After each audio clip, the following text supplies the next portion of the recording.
Guys, welcome back to my YouTube channel just key study way of success. मैं हूं आपका educator Shivam Mishra. और मेरे प्यारे बच्चों, हम लोग वनस्पति जगत या पादप जगत क्लास 11th का बायोलॉजी पढ़ रहे हैं, जिसमें से आपको 3 लेक्चर आपको पढ़ा दिया गया है। हमारा शैवाल क्या होता है, शैवाल के क्या क्या गुण होते हैं, फिर शैवाल कितने प्रकार के होते हैं। तो पहला मैंने बता दिया था आपको, ठीक है, हरे शैवाल। और अब हमारा है भूरे शैवाल, यानी कि फियोफाइसी या फिर भूरे शैवाल, यानी कि ब्राउन एल्गी, ठीक है ना। तो अब हम लोग इस वीडियो में भूरे शैवाल के बारे में पढ़ेंगे और इनके प्रमुख लक्षण क्या क्या होते हैं मेरे प्यारे बच्चों, उनको भी यहाँ पे पढ़ेंगे, ठीक है ना, जो कि आपके लिए बहुत ही इम्पॉर्टेंट है और आपके एग्जाम में ये आ जाता है, वो चाहे बोर्ड एग्जाम हो या फिर मेरे प्यारे बच्चों आपका जो नीट जैसी एग्जाम हो। तो फियोफाइसी या फिर भूरे शैवाल हमारे क्या होते हैं, तो फियोफाइसी वर्ग के अंतर्गत भूरे शैवाल आते हैं। जो हमारा फियोफाइसी होता है इसी के अंतर्गत हमारा भूरे शैवाल आते हैं। और ग्रीक भाषा में फियोस का जो अर्थ होता है वो भूरा एवं फाइटान का है, ठीक ना। तो आप कह सकते हैं जो फियोफाइसी हमारा ग्रीक भाषा फियोस से मिलकर बना हुआ है। और फियोस का अर्थ क्या होता है, भूरा या फिर फाइटान होता है, जिसका मतलब क्या होता है, भूरे पादप। और भूरे शैवाल विशालकाय होते हैं तथा इसीलिए इसे हम लोग केल्प कहते हैं। फिर हम लोग भूरे शैवाल के जो मुख्य लक्षण हैं, यानी कि मेन जो करेक्टर होते हैं, इसके करेक्टरिस्टिक्स ऑफ ब्राउन एल्गी के बारे में जानेंगे। तो इसके क्या होते हैं, तो इसको नोट कर लीजिए आप लोग, सीधा लिखिए कि फियोफाइसी के अंतर्गत भूरे शैवाल आते हैं। फियोफाइसी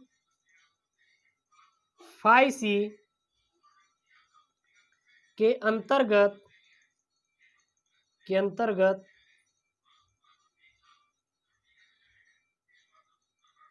भूरे शैवाल आते हैं। फियोफाइसी के अंतर्गत क्या आते हैं, हमारे भूरे शैवाल आते हैं। और ग्रीक भाषा और फियोफाइसी किससे मिलकर बना हुआ है, फियोस, ग्रीक भाषा के फियोस शब्द से मिलकर बना है। और फियोफाइसी शब्द ग्रीक भाषा के फियोस शब्द से मिलकर बना है, ठीक है ना। हमारा किससे मिलकर बना है, फियोस शब्द से मिलकर बना होता है। और इसी फियोस का क्या अर्थ होता है, तो फियोस का जो अर्थ होता है, जो फियोस का अर्थ क्या होता है, तो हमारा होता है भूरा या फिर भूरे, हम लिख सकते हैं भूरे पादप। क्या होता है, भूरे पादप होता है, ठीक है ना। फियोस शब्द का अर्थ जो होता है हमारा भूरे पादप होता है। और जो हमारे भूरे शैवाल होते हैं यह हमारे विषायकाल होते हैं, इसीलिए। और भूरे शैवाल विशालकाय के साथ साथ इनको और किसके नाम से जाना जाता है, केल्प के नाम से जाना जाता है। अगले स्टॉप पॉइंट लिखना होता है, लिख लेंगे भूरे शैवाल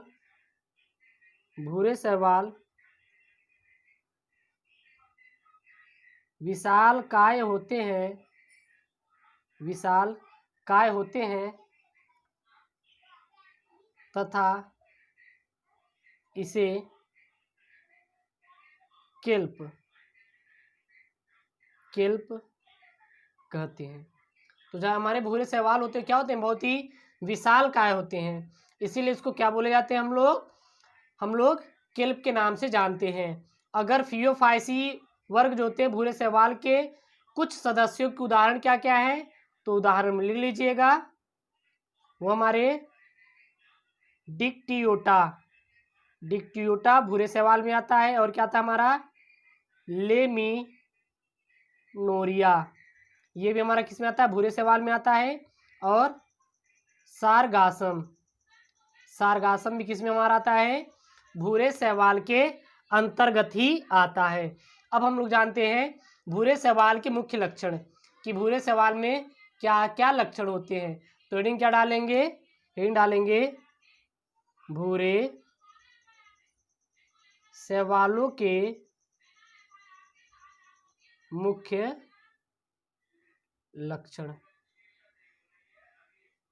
भूरे शैवाल में मुख्य लक्षण क्या पाया जाता है, तो चलिए देख लेते हैं। अब हमारा आता है भूरे शैवाल के मुख्य लक्षण। भूरे शैवाल में कौन कौन से मुख्य लक्षण पाए जाते हैं, तो पहला होता है आवास, ठीक ना, आवास। पहला क्या आता है, आवास। आवास का मतलब कि भूरे शैवाल कहाँ पे रहते हैं, तो जो मेरे प्यारे बच्चे भूरे शैवाल रहते हैं, यह हमारे अधिकांश भूरे शैवाल समुद्री होते हैं और इनकी कुछ प्रजातियां ठंडे समुद्रों के ज्वार भाटा वाले क्षेत्रों में उगती है। तो यहाँ पे क्या लिखेंगे, यहाँ पे लिखेंगे अधिकांश भूरे शैवाल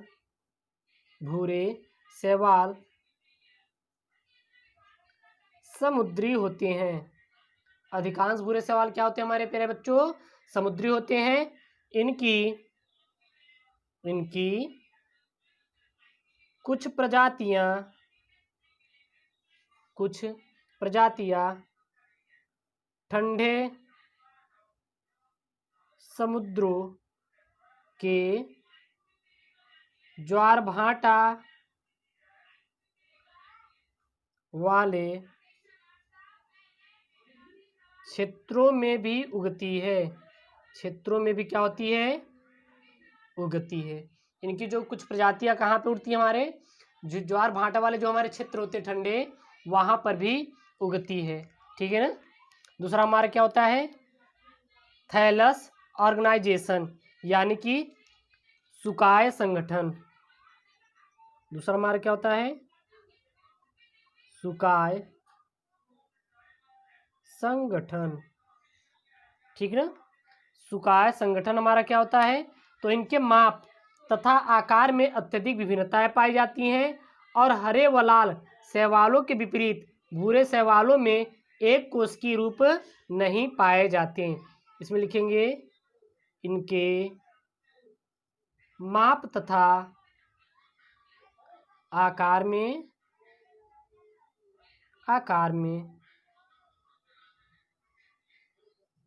अत्यधिक विभिन्नताएं पाई जाती हैं। हरे व लाल शैवालों के विपरीत भूरे शैवालों में एक कोशिकीय रूप नहीं पाए जाते हैं, ठीक ना। लेकिन कुछ सरल तंतु में व शाखित होते हैं और जो विशाल और सघन होते हैं उसे हम लोग क्या कहते हैं, किल्प कहते हैं। यहाँ पे लिखेंगे कुछ सरल व तंतुमय शाखित होते हैं, जैसे हमारा एक्टोकॉर्पस हमारा क्या होता है, यह तंतुमय के साथ साथ क्या होता है, शाखित होता है, ठीक ना। और कुछ हमारे क्या होते हैं, अत्यधिक विशाल और सघन होते हैं, जिसे हम लोग क्या कर देते हैं, किल्प कह देते हैं। तथा कुछ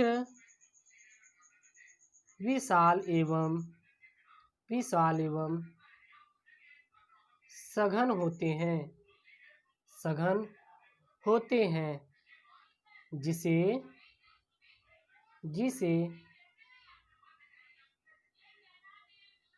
किल्प कहते हैं।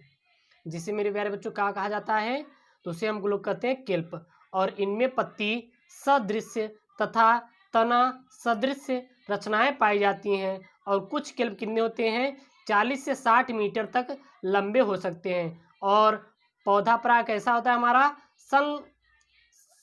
संलग्नक या फिर होल्ड फास्ट द्वारा अध अस्तर द्वारा होता है, ठीक है ना, याद रखना।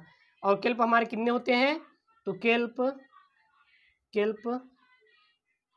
की ऊंचाई केल्प की ऊंचाई 40 से 60 मीटर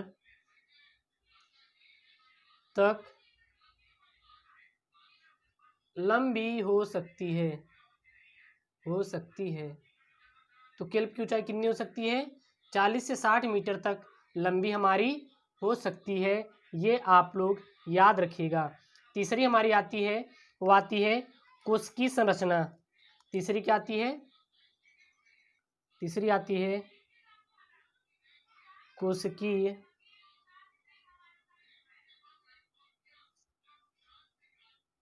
संरचना, यानी कि सेल स्ट्रक्चर। तो भूरे शैवालों की यूकैरियोटिक कोशिकाओं की कोशा जो भित्ति होती है, दो परतों से बनी होती है, एक बाह्य और दूसरा हमारा क्या रहती है? आंतरिक रहती है, याद रखिएगा।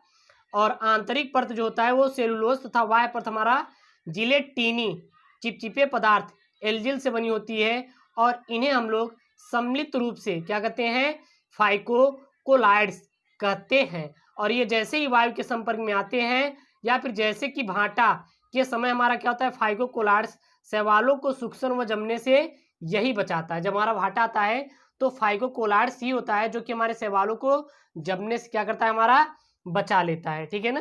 तो इनकी कोशिकीय संरचना कैसी होती है? भूरे शैवालों की जो कोशिकीय संरचना होती है यूकैरियोटिक होती है, और यूकैरियोटिक जो संरचना होती है कोशिका भित्ति दो परतों से बनी होती है, एक बाह्य तथा दूसरी हमारी आंतरिक। तो लिखेंगे यहाँ पे भूरे शैवालों की यूकैरियोटिक कोशिकाओं की कोशा भित्ति दो परतों से बनी होती है, दो परतों से बनी होती है। कौन कौन से? एक हमारा आंतरिक और दूसरा हमारा क्या है? वाय, ठीक ना। एक हमारा आंतरिक से बनी रहती है और दूसरी हमारी वाय से बनी रहती है, इतना आप लोग याद रखिएगा। चलिए अगला देखते हैं। अगला हमारा आता है संचित भोजन या फिर संचित भोज्य पदार्थ, रिजर्व फूड मटेरियल। तो जो फियोफाइसी वर्ग के सदस्यों में संचित भोज्य पदार्थ के रूप में लेमीरेरिन और मैनिटॉल तथा तेल के कण पाए जाते हैं। इसमें हम लोग क्या लिखेंगे? इसमें लिखेंगे कि फियोफाइसी वर्ग के सदस्यों में संचित भोज्य पदार्थ के रूप में लेमिनेरिन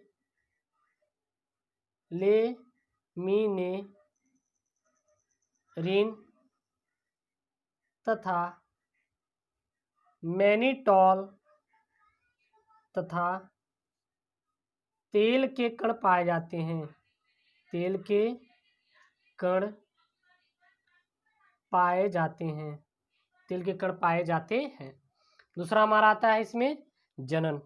अगला हमारा क्या आता है? जनन, ठीक है ना। ये हमारा क्या होता है? जनन। ये हमारा तीसरा था, चौथा, चलो ये हमारा चौथा था, ये हमारा क्या था? पांचवा, जनन। तो जनन क्या होता है ऐसे इसमें? तो याद रखिएगा फियोफाइसी में जो जनन होता है प्रायः कायिक, अलैंगिक और लैंगिक तीनों प्रकार से होता है। इसमें क्या लिखेंगे? फियोफाइसी वर्ग के शैवालों में कायिक, लैंगिक व अलैंगिक तीनों प्रकार से जनन क्रिया संपन्न होती है। तो इसमें तीनों प्रकार से क्रिया हमारी जनन का संपन्न होती है, ठीक है ना। अगर इसमें पीढ़ी एकांतरण की बात करें तो फीए फाइसी वर्ग के सदस्यों में द्विगुणित अवस्था अगुणित अवस्था और पर क्या होती है, प्रभावी होती है, ठीक है ना, याद रखना। चलिए उदाहरण देख लेते हैं। तो छात्रों में क्या होता है, उदाहरण।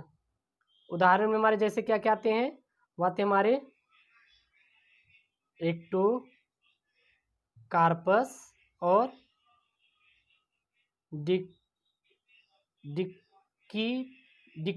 डिक्टियोटा, और क्या आती है हमारी लेमिनेरिया, और क्या आती है हमारी सारगासम